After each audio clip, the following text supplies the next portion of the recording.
Muy buenas tardes a todos. Quería agradecer a Inés la presentación porque además ha contado parte de mi historia. A mí me gustan los drones, gracias, desde que era pequeño. Siempre he tenido la fantasía de los niños pequeños de volar, de llegar a las nubes, de ver desde arriba qué es lo que ocurre. Y los drones me permitían y me han permitido acercarme un poquito a este sueño.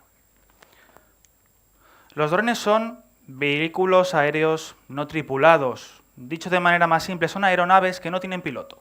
Que el piloto se sustituye por un dispositivo electrónico que hace la par de piloto y que permite la sustentación de la aeronave.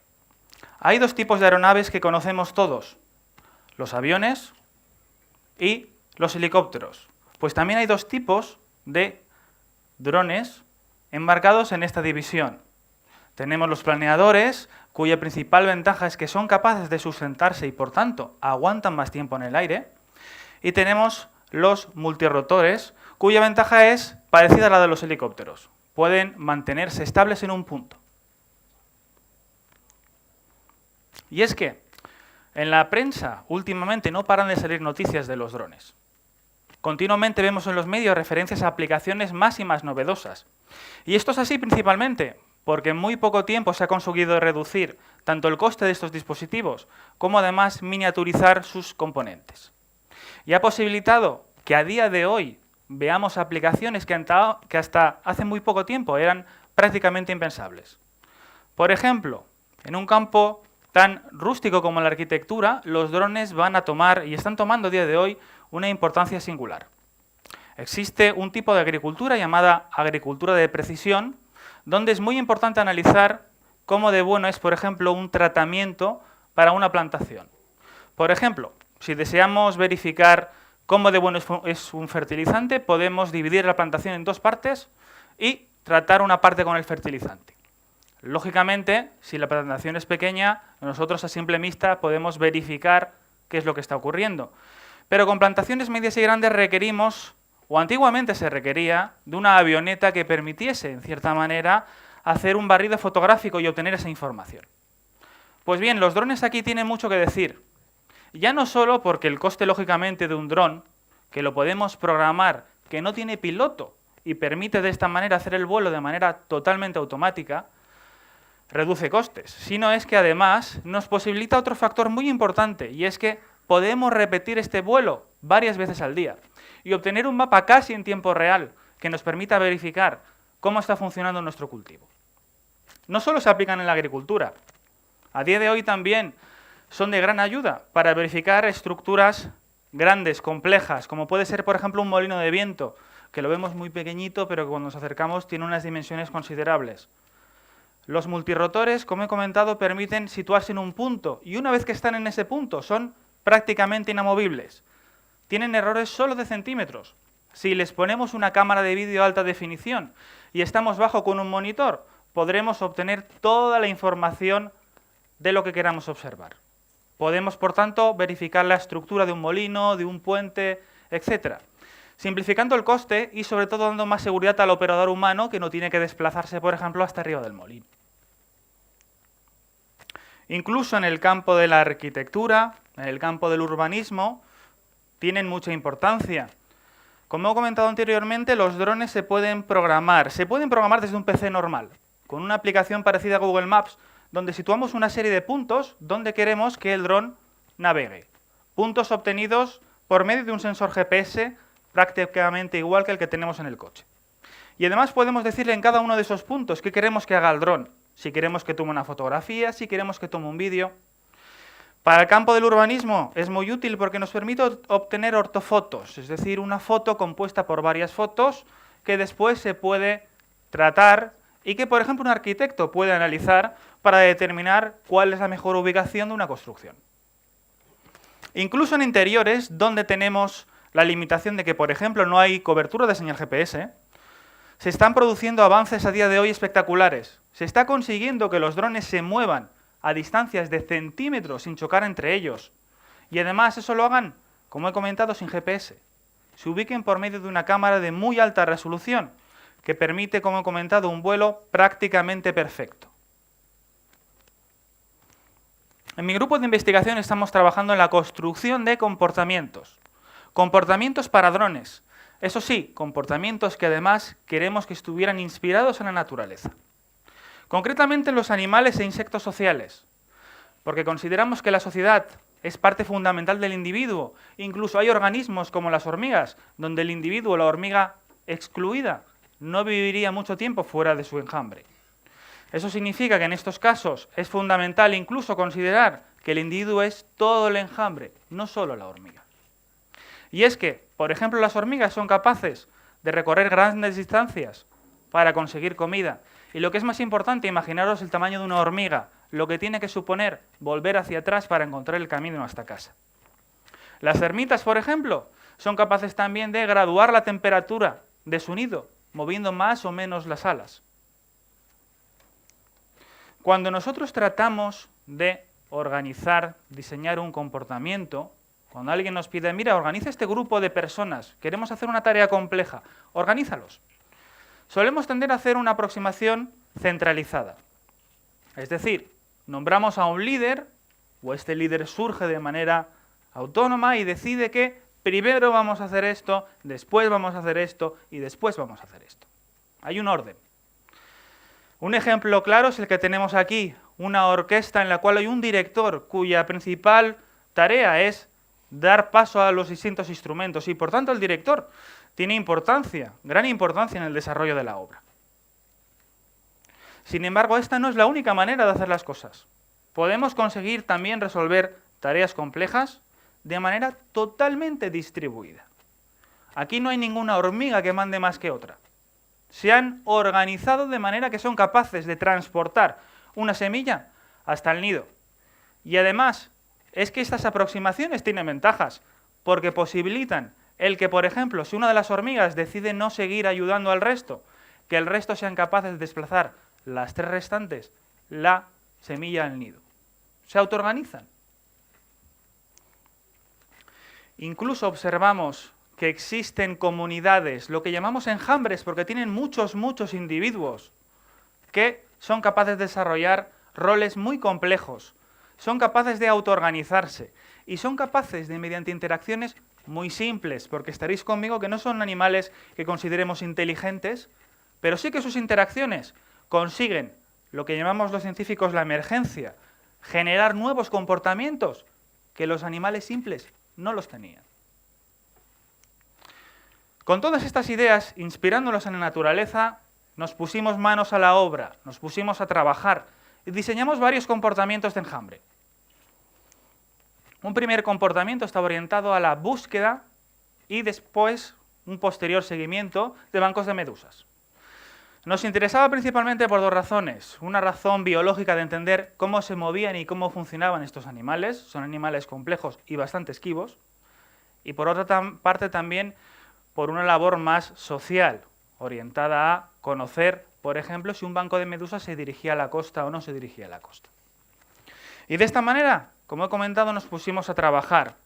Diseñamos un comportamiento de enjambre, un comportamiento que además tenía las siguientes características. Características inspiradas en la naturaleza. Primera característica, no había ningún dron que mandara más que otro. Y tampoco había ninguna estación de tierra que mandara los drones. Los drones eran totalmente autónomos. Claro, como no había ninguno que mandase más que otro, teníamos una ventaja añadida, y es que si alguno de los drones fallaba, si alguno de los drones se quedaba sin batería, no pasaba nada. El resto cubría ese hueco y continuaba funcionando el comportamiento de manera perfecta. Más ventajas además, y es que este comportamiento era muy escalable. Eso significa que podía funcionar, por ejemplo, con 5 drones o con 50. Y esto era muy importante en esta tarea porque no sabíamos el tamaño del banco de medusas que teníamos que buscar. Y además de todo esto, lógicamente, si era escalable, si no era centralizado, pues teníamos también la ventaja de que era muy robusto. No todo son buenas noticias. Os advierto que diseñar comportamientos descentralizados es complicado. Tenemos que demostrar matemáticamente que nuestro comportamiento funciona para un número indeterminado de gentes. Os voy a contar una anécdota antes de continuar. El primer día que estábamos, todo el equipo de trabajo, contentísimos, porque una cosa es la teoría y otra cosa es cuando te pones a montar tu dron y quieres que ese dron ejecute las cosas que os estoy contando aquí. El primer día que nos pusimos a montarlo, nos fuimos todo el equipo súper contentos con nuestro paquete acabado de llevar a montar el dron. Lo montamos en poquísimo tiempo, ajustamos todos los parámetros. Son dispositivos que tienen mucha electrónica, había que hacer muchos ajustes. Pues bien, una vez que estaba todo funcionando, teníamos la emisora en la mano, le dimos al botón del acelerador y salió volando, pero la hélice, el dron se quedó en el suelo, nos voló una hélice. No pasa nada, ya aprendimos dos cosas. Primera cosa, hay que apretar muy fuerte las hélices de los drones. Y segunda cosa, teníamos que continuar trabajando. Y continuamos diseñando otros comportamientos. Un comportamiento orientado en este caso a que pudiésemos investigar, ver qué hay dentro de un edificio cerrado al cual no tenemos acceso o tenemos acceso solo desde una zona. Por ejemplo, imaginemos un derrumbamiento en el cual solo tenemos un punto de acceso a un lugar que no conocemos. Puede tener paredes, se puede haber roto la estructura, en definitiva no sabemos qué nos vamos a encontrar allí. Nuestra intención era diseñar un enjambre que fuese capaz de hacer de nuestros ojos, entrar dentro, ver qué hay ahí. Y preparar, por tanto, el entorno para que después, por ejemplo, un equipo humano fuera capaz de navegar dentro con seguridad. Bien, en este caso teníamos un problema muy grave. No podíamos suponer que existiera ninguna red de comunicaciones de todas las que estamos acostumbrados dentro del edificio. Ni red móvil, ni wifi, ni GPS, ni absolutamente nada de nada. ¿Qué hicimos? Volver a mirar qué pasaba en la naturaleza. ¿Cómo era capaz una hormiga de volver al nido? La hormiga no tiene GPS. Pues bien, resulta que la hormiga sí tiene una especie de GPS. La hormiga emite una sustancia que se llama feromona y por medio de localización de esa sustancia es capaz de encontrar comida y volver sin perderse el nido. Aprendido esto, hicimos nosotros lo mismo. Creamos nuestras feromonas virtuales. Hicimos que los drones, cuando entraban al edificio, dejasen estas feromonas. Estáis viendo un comportamiento totalmente descentralizado, donde no conocen la estructura del edificio, donde no se pueden comunicar a priori entre ellos. Pues bien, una vez que eran capaces de cubrir todo el entorno, llevaban un dispositivo wifi que les permitía crear su propia red wifi, de manera que ya desde fuera teníamos ojos dentro, podíamos ver qué ocurría dentro del edificio.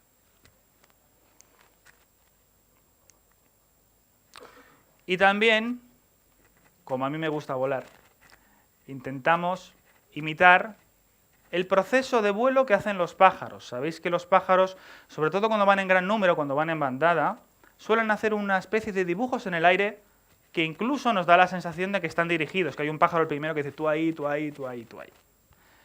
Bien, esos son patrones de vuelo.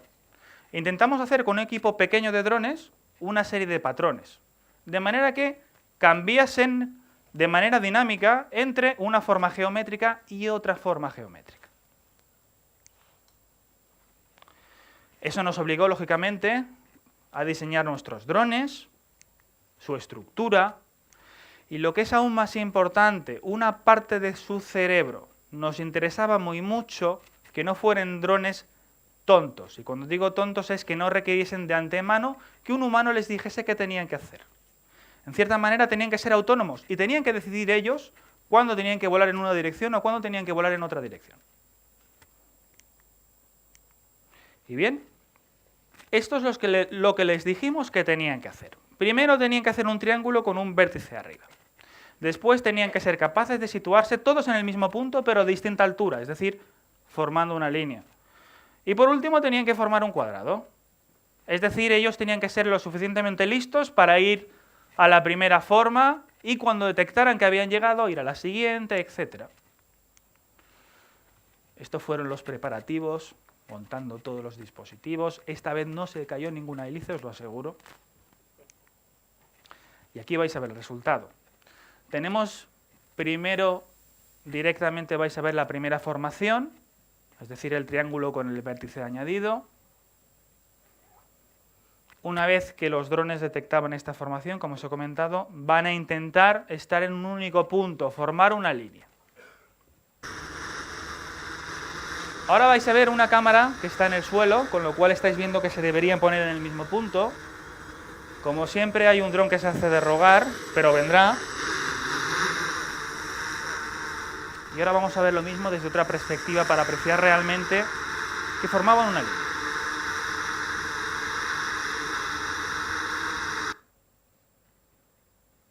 Aquí está. Aquí no se oye, pero todo el equipo estaba aplaudiendo, diciendo bien, bien. Una vez que detectaban que estaban en formación de línea, como os he comentado, van a ir a una formación de cuadrado. Debido a la perspectiva veréis una especie de rombo, pero yo creo que se aprecia bastante bien. Y por último, la tarea más complicada de todas, tenían que volver al punto en el cual despegaron.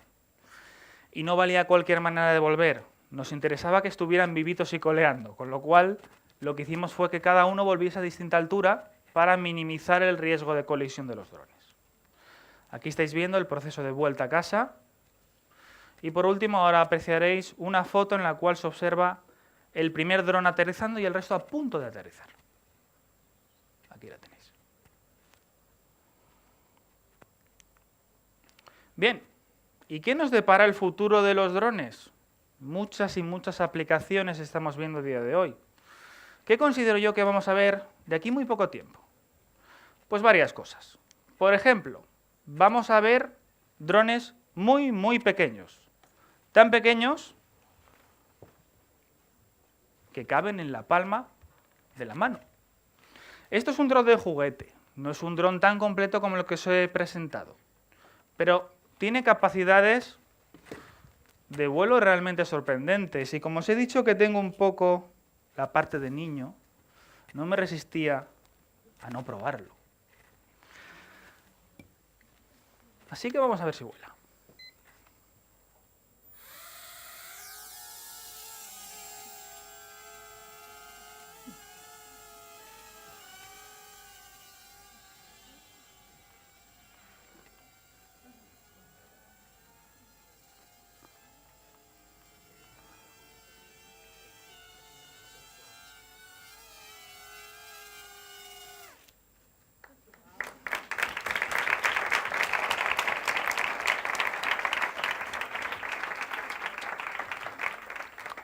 Imaginaros, si este es de juguete, de aquí muy poco tiempo veremos drones como este, que tendrán cámaras de vídeo de alta resolución, que se podrán programar con GPS y que nos permitirán hacer realmente maravillas. Y además, otro factor, ya no solo es el tamaño, es que también se ha reducido el precio. Estamos hablando de componentes muy, muy baratos. Y esto me lleva al siguiente punto, a la siguiente línea futura, al siguiente planteamiento que veremos de aquí muy poco tiempo. Y yo creo que es muy lógico. Vamos a ver si yo tengo un dron y funciona todo muy bien, y si tengo dos, y si tengo 5. Vamos a hacer un equipo de drones. De manera que, por ejemplo, sean capaces de comunicarse entre ellos, volar a uno a una altura muy alta y darle información de qué está viendo desde ahí a un dron que va más bajo. Y claro, esto llevado al extremo es el enjambre. La fuerza de muchos individuos simples pueden vencer a un individuo complejo. Y esto es casi una filosofía de vida que tenemos que tener en cuenta. Muchos drones, a priori no muy complejos realmente, pueden sustituir aparatos que son mucho más complejos que ellos y posiblemente mucho más caros. Y por último, no quería acabar la presentación sin nombrar a dos grandes compañías que están apostando muy mucho por esta tecnología. Amazon y hace muy poquito Google están creando su flota de drones. Si estas dos compañías apuestan por los drones, significa que de aquí muy poco tiempo vamos a ver cosas hasta ahora no vistas. Y antes de terminar, quería agradecer al Grupo de Informática Industrial e Inteligencia Artificial de la Universidad de Alicante y muy especialmente al sufrido equipo de vuelo que ha hecho posible esta investigación. Muchas gracias.